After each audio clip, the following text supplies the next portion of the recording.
नमस्कार।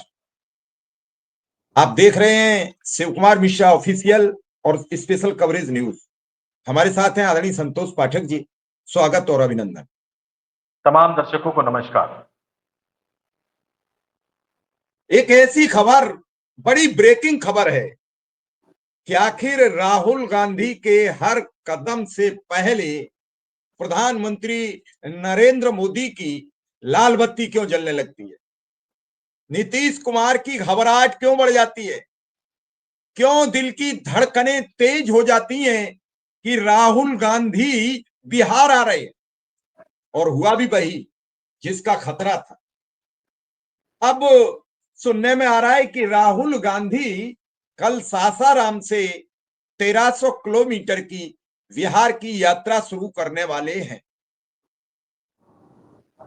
थोड़ी देर पहले यह खबर मिलती है, अभी कुछ पल पहले, कि उनके हेलीकॉप्टर को उतरने की अब तक अनुमति नहीं मिली है। अब तो यह भी खबर है कि जनसभा की परमिशन भी नहीं मिल रही है। तो ये समझ में आ रहा है कि इस समय जो राहुल गांधी प्रहार कर रहे हैं वो सीधा सीधा हो रहा है।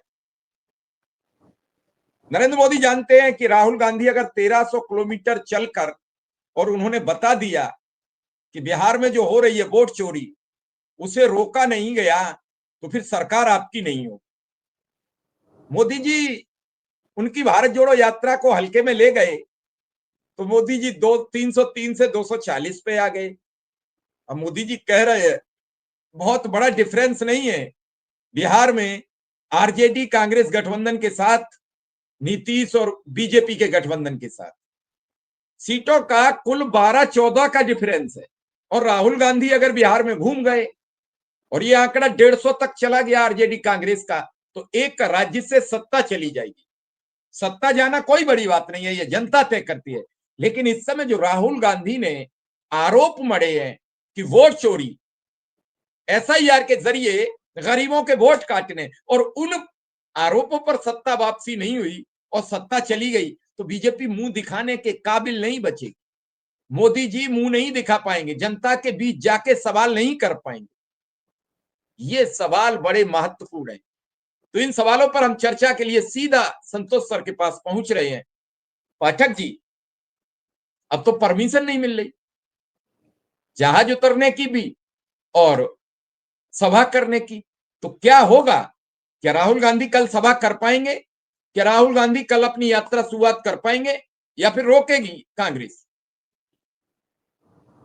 देखिए, एक बड़ी दिलचस्प चीज बताऊं, बस सुधाकर सिंह सांसद है बक्सर के, राष्ट्रीय जनता दल से, और सुप्रीम कोर्ट के प्रांगण में खड़े होकर उन्होंने कहा था कि अगर हमें सुप्रीम कोर्ट ट्रेन मुहैया करा दे तो हम पूरा ट्रेन भर के ऐसे लोगों को ला सकते हैं जिनका नाम मृत बताकर चुनाव आयोग ने काट दिया है।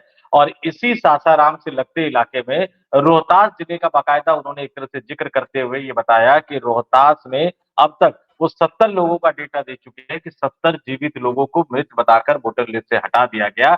उसी से सटे जिले सासाराम राहुल गांधी अपनी वोटर अधिकार यात्रा की एक तरफ से शुरुआत करने जा रहे थे। वोटर अधिकार यात्रा के जरिए वो चुनाव आयोग की पोल खोलने जा रहे थे। वोटर अधिकार यात्रा के जरिए वो नरेंद्र मोदी की जीत पर सवाल खड़े करने जा रहे थे। और जब आप उनको रोक नहीं पाए, पूरी कोशिश करने के बाद आप उस स्थिति को संभाल नहीं पाए, चुनाव आयोग को घबराकर आज ही ऐलान कर देना पड़ा कि कल वो 3 बजे प्रेस कॉन्फ्रेंस करेगी। डर का माहौल देखिए, बिहार से लेकर दिल्ली तक खलबली मची हुई है। राहुल गांधी अभी तक बिहार पहुंचे नहीं है। यात्रा की शुरुआत कल होनी है, सासाराम के एयरपोर्ट से होनी थी, और अभी खबर आ गई है कि बिहार के प्रशासन ने उन्हें लैंड करने की अनुमति नहीं दी है। यानी सीधे सीधे आप उनके अधिकारों का हनन कर रहे हैं। क्या डर है? क्यों डर रहे हैं? क्यों राहुल गांधी से डर लग रहा है? क्यों राहुल गांधी को जनसभा नहीं करने दे रहे हैं? क्यों उनके हेलीकॉप्टर को लैंड करने नहीं दे रहे हैं? इसमें किंतु परंतु प्रशासन को मैं समझता हूँ शिव जी, क्योंकि इतने चुनाव मैंने कवर किए हैं, तो जब भी कोई डीएम खड़ा होकर कहता है कि नहीं ये तकनीकी दिक्कत है, यहाँ की जगह यहाँ कर सकते हैं, वहां की जगह वहां कर सकते हैं, सीधा सवाल है कि जब यहाँ की जगह वहां कर सकते हैं तो वहां की जगह यहाँ क्यों नहीं कर सकते? बिल्कुल। भाई उन्होंने जगह चुनी होगी तो कहीं ना कहीं उन्होंने सुविधा तो देखी होगी। कोई राजनीतिक दल का कार्यकर्ता इतना बेवकूफ तो नहीं होता कि किसी के छत पे हेलीपैड बना के लैंड करवा देगा। जाहिर सी बात है कि हेलीपैड वही बना होगा जहां हेलीकॉप्टर लैंड हो सकता है। ये बेसिक बात है। अब उसमें आप प्रशासन का इस्तेमाल कर लीजिए, डीएम का इस्तेमाल कर लीजिए कि नहीं यहाँ की जगह वहां कर लो, तो ये कहीं ना कहीं आपके डर को दिखाता है। संतोष सर, समस्या तो खड़ी हो गई। कल कांग्रेसियों में बड़ा उत्साह है। यात्रा रोकनी पड़ेगी या फिर बदलना पड़ेगा मामला, क्योंकि मैं देख रहा हूं यात्रा को लेकर बिहार में बड़ा उत्साह है। जो आपने कहा, आपको याद होगा कि राहुल गांधी ने मुर्दों के साथ बैठ के चाय पी ली है, ऊर्जा बढ़ गई है। हम लोग कहते हैं कि उसके साथ तो भूतों का साया है, और उसने तो मुर्दों के साथ चाय पी है। भूत तो छोड़ दीजिए, भविष्य छोड़ दीजिए, पास्ट सब छोड़ दीजिए, उसने तो मुर्दों के साथ चाय पी ली है, तो एनर्जी बढ़ गई होगी, मुर्दों ने सपोर्ट किया होगा, और मुर्दे सुप्रीम कोर्ट पहुंच गए। तो सुप्रीम कोर्ट भी उस दिन से तल्ख टिप्पणियां कर रहा है कि 48 घंटे में लाओ, कि इतने घंटे में लाओ। अब चुनाव आयोग करे तो करे क्या? उधर बात करता है तो शाह एंड मोदी कंपनी कहती है खबरदार, होशियार, इसलिए नहीं भेजा था अध्यक्ष आयुक्त बना के, ये जो हो रहा है इसे सब गोलमाल करो। मैंने छोड़ दिए हैं 5-6 मंत्री, मैंने छोड़ दिए हैं 5-6 प्रवक्ता, वो जवाब देंगे, चिंता न करो, मैं बैठा हूं। और इधर सर्वोच्च अदालत कह रही है को ले आओ बेटे वो लिस्ट, कौन कौन से वोट काट दिए हैं। राहुल गांधी इधर सर्वोच्च अदालत कह रही है लिस्ट दो, उधर राहुल गांधी कह रहे हैं कि हम बिहार आ रहे हैं तब हम बताएंगे कितने मुर्दे हैं, कितने जिंदा हैं, किन के वोट काटे हैं, वोट कटने में कितने दलित हैं, वोट कटने में कितने यादव हैं, वोट कटने में कितने अति पिछड़े, वोट कटने में कितने मुसलमान, वोट कटने में कितने भूमिहार, कितना ब्राह्मण, कितना क्षत्रिय, कितना वैश्य, कितना कुर्मी, कितना कुशवाहा, सबको लेके उतर रहे हैं मैदान में। अब भाजपा समझ नहीं पा रही है, परमिशन नहीं मिलेगी तो परमिशन सरकार देती है। अभी चुनाव तो प्रस्तावित है नहीं जो चुनाव आयोग देगा परमिशन। बड़ा गंभीर आपको बता रहा हूं, अभी की परमिशन तो जिलाधिकारी पे टिकी हुई है, और अगर परमिशन कल नहीं हुई, बिहार को बड़ा झटका लगेगा, राहुल की छवि और निखर जाएगी। और मोदी भारत जोड़ो यात्रा से बीजेपी का हस्र देख चुके हैं। 404 का नारा काम नहीं आया, 303 से सीधा 240 आ गए, और अभी भी चर्चा है कि रेवंत रेड्डी जो तेलंगाना के चीफ मिनिस्टर हैं, वो कसीदे गढ़े जा रहे हैं चंद्रबाबू नायडू जी के जो आंध्र प्रदेश के मुख्यमंत्री। अच्छा, दोनों सीमा के राज्य हैं और दोनों एक ही थे पहले, ये भी तो है, शिव जी दोनों अपने पहले दर्शकों एक को, ही राज्य थे। शिव जी अभी जब हम ये रिकॉर्ड कर रहे हैं, रिलीज करने में तो थोड़ा सा समय लगेगा एडिट होने के बाद, लेकिन जब हम रिकॉर्ड कर रहे हैं तो दोनों पक्षों के बयान भी सामने आ गए हैं। और जरा मैं बता देता हूं, मैंने कहा था ना कि डीएम का कितना बड़ा रोल होता है, कितनी बड़ी भूमिका होती है। राष्ट्र इनका डर क्यों है, अभी की बड़ी ब्रेकिंग खबर बता दूं। सबसे पहले डर बता देता हूं, तेजस्वी यादव भी राहुल गांधी के साथ आ रहे हैं। कांग्रेस पार्टी के साथ साथ राष्ट्रीय जनता दल भी पूरी ताकत से इस यात्रा को सफल बनाने के अभियान में जुटी हुई। तो इंडिया गठबंधन की एकजुटता ने इनको डरा दिया। अब अकेले राहुल गांधी नहीं है, तेजस्वी यादव भी उतर गए हैं, लेफ्ट पार्टियां भी उतर गई है, और इसलिए इनको परमिशन नहीं दी गई। और डीएम उदिता सिंह का बयान आया। मैं अपने तमाम शिव कुमार मिश्रा ऑफिशियल के दर्शकों को जरा बता दूं कि डीएम उदिता सिंह कह रही कि नहीं नहीं, हमने ऐसा कुछ नहीं कि उनको परमिशन देने से मना कर दिया है, हमने तो सिर्फ जनसभा और हेलीकॉप्टर की लैंडिंग की जगह को बदल दिया है। दोनों को शहर से बाहर रखा गया है ताकि व्यवस्थाओं में हमें परेशानी ना हो और लोगों को भी दिक्कत का सामना ना करना पड़े। तो इतने दिनों से जब तैयारी कर रहे थे तो क्या डीएम साहिबा को खबर नहीं थी? क्या स्थानीय प्रशासन को खबर नहीं थी? जहां तैयारी की जा रही थी लैंडिंग की जनसभा की, क्या उसके बारे में स्थानीय प्रशासन को खबर नहीं थी? और क्या डीएम ये लिखकर दे देगी कि आज के बाद सासाराम के शहर के अंदर किसी का हेलीकॉप्टर वो लैंड नहीं करने देगी, चाहे वो प्रधानमंत्री नरेंद्र मोदी हो या बिहार के मुख्यमंत्री नीतीश कुमार हो? दे सकती है लिख के? तो जाहिर सी बात है कि ऊपर से कहीं से आया होगा कि रोक लो। अब उसके बाद राष्ट्रीय जनता दल ने भी ऐलान कर दिया है, कांग्रेस पार्टी ने भी ऐलान कर दिया है राहुल गांधी की इस यात्रा की सबसे बड़ी कामयाबी सिर्फ ये है, राष्ट्रीय जनता दल का भी बयान बता देता हूं। 17 जुलाई को राहुल गांधी का सभा स्थल सासाराम के हवाई अड्डे पर तय हुआ है। सुबह 10 बजे से सभा शुरू होगी। हेलीकॉप्टर की अनुमति, पूरे पोस्टर लगे हैं वहां पे और सबको सासाराम एयरपोर्ट पे बुलाया गया है। आप अंतिम समय पर जगह बदलकर आप क्या चाहते हो कि भीड़ जो है वो सही जगह पर ना पहुंच पाए, फिर आप कहोगे जी खाली खाली है, लोग जुट नहीं पाए हैं। तो सीधे सीधे राष्ट्रीय जनता दल ने कह दिया कि हेलीकॉप्टर उतारने की अनुमति अगर नहीं दी जाती है तो राहुल गांधी जहां भी लैंड करेंगे वहां से सड़क मार्ग के जरिए गाड़ी से वो शहर के अंदर आएंगे और लौटने के दौरान भी वे शहर के मुख्य मार्ग से होते हुए जाएंगे। प्रशासन ये चाहता है कि यहाँ पर रैली ना हो, मतदाता इलेक्शन कमीशन के खिलाफ जो हम पोल खोल अभियान में जुटे वो पोल खोल ना हो, लेकिन सरकार हमें दबा नहीं पाएगी, नीतीश का प्रशासन हमें दबा नहीं पाएगा। अगर हमें अनुमति नहीं भी मिलती है तो भी कार्यक्रम प्रभावित नहीं होगा। 17 अगस्त को हर हाल में राहुल गांधी और तेजस्वी यादव का हेलीकॉप्टर लैंड भी करेगा और रोड मार्च भी हर हाल में होगा और इसमें गठबंधन के तमाम नेता भी जुटेंगे। तो सीधे सीधे कह दिया। अब नीतीश बाबू को थोड़ा सा दोष कम देना चाहिए। हो सकता है कि नीतीश बाबू की बजाय दिल्ली से फोन चला गया हो कि नहीं हेलीकॉप्टर मत उतरने देना। वैसे तो गृह मंत्रालय जो है वो तो नीतीश कुमार के अंदर आता है, बिहार के गृह मंत्री भी वही हैं, लेकिन डीएम साहिबा को हो सकता है कहीं और से भी फोन चला गया हो। लेकिन कुल मिलाकर ये एनडीए गठबंधन का प्रेशर डालने का तकनीक है। लेकिन अब वो इस चीज को भूल गए हैं कि जितना ज्यादा वो रोकने की कोशिश करेंगे ना, उतना ज्यादा लोगों में उबाल बढ़ता जाएगा। मंगलवार तक चुनाव आयोग को सुप्रीम कोर्ट के आदेश के मुताबिक उन 65 लाख लोगों के नाम कारण सहित रिलीज करने हैं जिन 65 लाख लोगों के नाम काटे गए हैं। तो चुनाव आयोग पर दबाव बढ़ रहा है। राहुल गांधी अगले कुछ घंटों बाद मैदान में उतरने जा रहे हैं।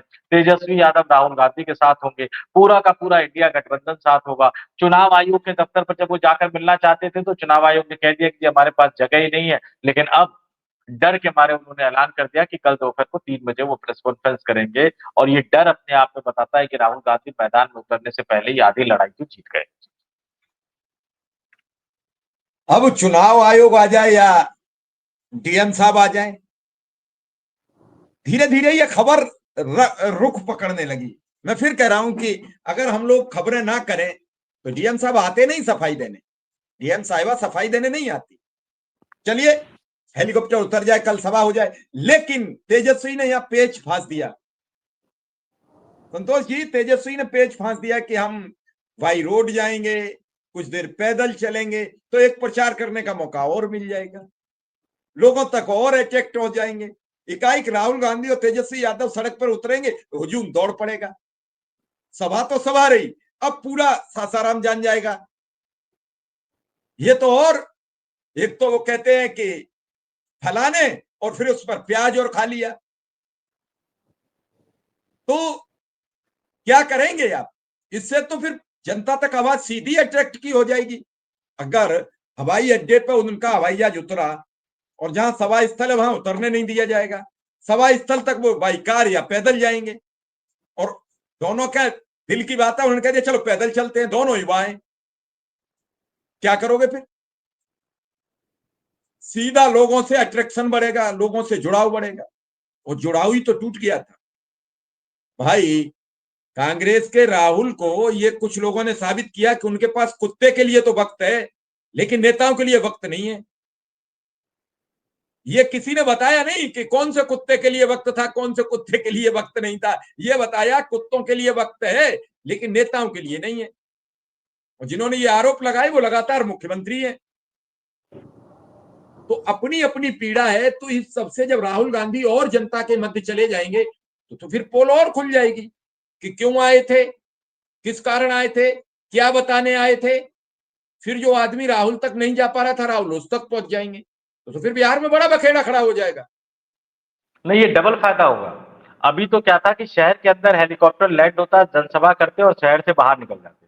अब क्या होगा कि शहर से बाहर हेलीकॉप्टर लैंड होगा तो बाई रोड वो पहले शहर के अंदर घुसेंगे और फिर बाई रोड ही शहर से बाहर निकलेंगे। तो फिर एक बार जनता से मिलने की बजाय 2 बार जनता से मिलेंगे। अच्छा, राहुल गांधी को एक और चीज याद होगी या नहीं होगी, लेकिन मुझे बहुत अच्छी तरह से याद है। सासाराम के कांग्रेस के जो पुराने कार्यकर्ता हैं उनको भी याद होगा। मैंने इससे पहले के शो में जिक्र किया था कि सासाराम और रोहतास में, भभुआ में किस तरह से चुनावी रैलियां था, किस तरह से रैलियों का कार्यक्रम था। 2010 की बात है, जो मंच तैयार किया गया था सासाराम रेलवे स्टेशन के बगल में उनका स्टेडियम है। राहुल गांधी की रैली थी। एक मुझे याद आ रहा है कि करीब 85-90 साल की एक वृद्ध महिला बिना चप्पल नहीं थे उनके पाँव में, वो अंदर आने की कोशिश कर रही थी। भीड़ बहुत ज़्यादा थी, वो नहीं आ पा रही थी। तो मैं और मेरे कैमरामैन हमने कहा कि चलो इनको ले चलते हैं, तो अम्मा को हम साथ लेके अंदर आए और हमने उससे पूछ लिया कि अम्मा इतनी बुजुर्ग हो क्यों आ रही है? 2010 का वाक़या है। कह रही नहीं मैं तो इंदिरा के पोते को देखने आई। तो ये 4 लोगों में है। बस राहुल गांधी कनेक्ट करना जिस दिन शुरू कर देंगे, जुड़ना शुरू कर देंगे, उस दिन बदलाव की बयार बहनी शुरू होगी। और चुनाव आयोग ने अपनी एक और पोल खोल दी है, वो भी दर्शकों को बता देता हूँ। चुनाव आयोग कहाँ प्रेस कॉन्फ्रेंस करने जा रहा है ये पता है? दर्शकों को बताता हूँ। National media centre.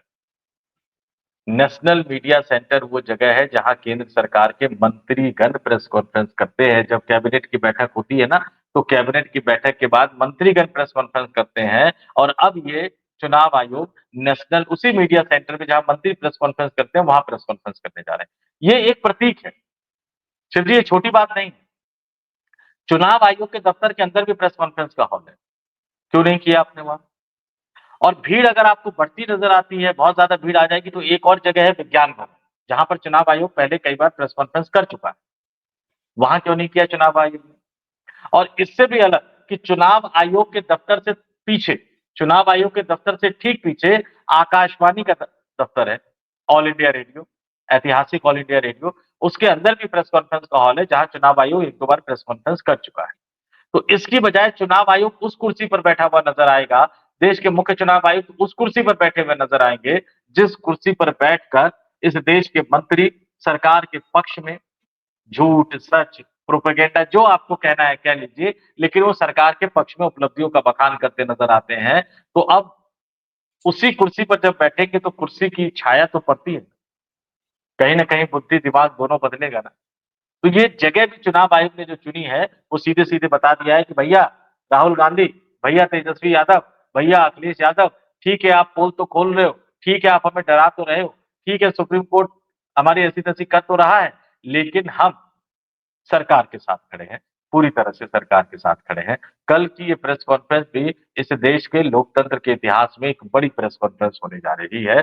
चुनाव आयोग सवालों के जवाब देगा या नहीं देगा, बल्कि एक डर और भी है, कहीं ऐसा तो नहीं कि उस प्रेस कॉन्फ्रेंस में चुनाव आयोग खुल के बोल देगा कि नहीं नहीं सुप्रीम कोर्ट को हम नहीं मानते, सुप्रीम कोर्ट ने जो कहा वो संभव ही नहीं है, हम 65 लाख लोगों के नाम कैसे जारी कर सकते हैं और कारण के साथ कैसे बता सकते हैं। वो तो हमारे कंप्यूटर का जो प्रिंटर है ना, वो प्रिंटर की स्याही खत्म हो गई है, अपलोड वाला जो सॉफ्टवेयर है ना, वो सॉफ्टवेयर अपलोड नहीं कर रहा है, इसलिए संभव नहीं है, हमसे दोबारा सुप्रीम कोर्ट में हम फिर से एक पुनर्विचार याचिका दायर करेंगे। तो क्या करेगा चुनाव आयोग, ये तो कल ही पता लगेगा।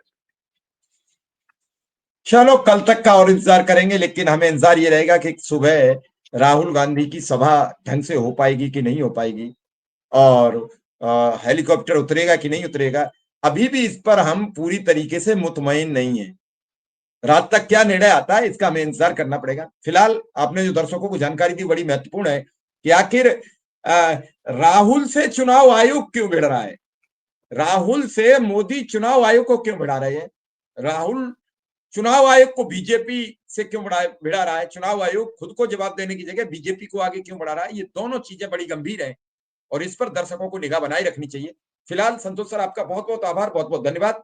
और जो लोग हमारे चैनल पर नए आ रहे हैं, नए लोग जुड़ रहे हैं, वो इस चैनल को सब्सक्राइब करते रहें, बेल आइकॉन बटन दबाते रहें, ताकि ऐसी सच्ची खबरें जो आपके लिए बेहद जरूरी नहीं महत्वपूर्ण है, वो आप तक मिलती रहे और आपका और हमारा ये दोस्ती का कारवां है, ये आगे बढ़ता रहे और सच्चाई बेनकाब होती रहे, झूठ का मुंह काला होता रहे। इसी के साथ संतोष पाठक जी का बहुत बहुत आभार, बहुत बहुत धन्यवाद। तमाम दर्शकों को नमस्कार, आभार और धन्यवाद।